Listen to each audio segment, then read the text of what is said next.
বন্ধুরা, কোনোদিন গরিবদের কষ্ট বড়লোকরা বোঝে না।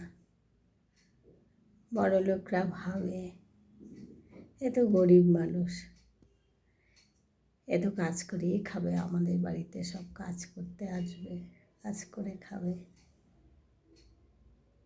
ওদের আবার কি আছে। সেটা না বন্ধুরা, গরিবরাও মানুষ, তারা কাজ করে খায় ঠিকই, কিন্তু তাদেরও একটা আত্মসম্মান আছে।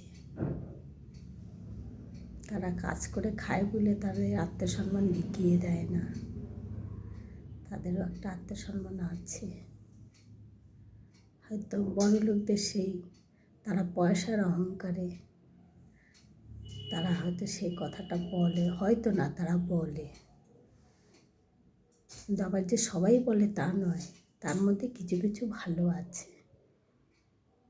আবার গরিবদের মধ্যেও দেখো, কারো হয়তো পয়সা হয়ে গেল, পয়সা হয়ে গেলেই তার খুব অহংকার বেড়ে যায়, কিন্তু সে পিছনের কথাটা ভাবে না একবারও, যে আমিও একদিন এরকমই ছিলাম।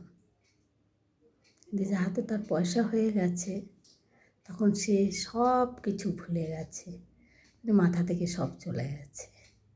সে ভাবছে আমি সারা জীবনই বোধহয় আমি এরকমই ছিলাম। তো না বন্ধুরা, পয়সা হলেও সবসময় চিন্তা করবে যে আমিও একদিন এরকম ছিলাম, আমাকেও বহুত কষ্ট করে এই জায়গায় আমাকে আসতে হয়েছে। সেই জিনিসটা তোমরা মনে রাখবে। আর বড়লোক সে তো মানে তারা জন্মের থেকেই তারা বড়লোক হয়ে জন্মেছে, তাদের সঙ্গে তো কোনো তুলনা হয়ই না। কিন্তু আমি 2 দিনের মধ্যে বড়লোক হয়ে আমি সেটা কখনোই দেখাতে পারি না।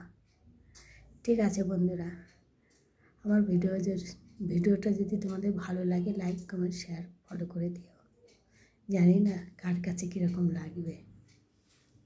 আমার মন গড়া কথা আমি বললাম, মন গড়া না, অ্যাকচুয়ালি কথাটা কিন্তু একদম সত্যি কথা, এটা একদম সত্য কথা। কিন্তু বন্ধুরা, জানি না, আমার চোখের সামনেই আমি অনেককে দিয়ে দেখেছি,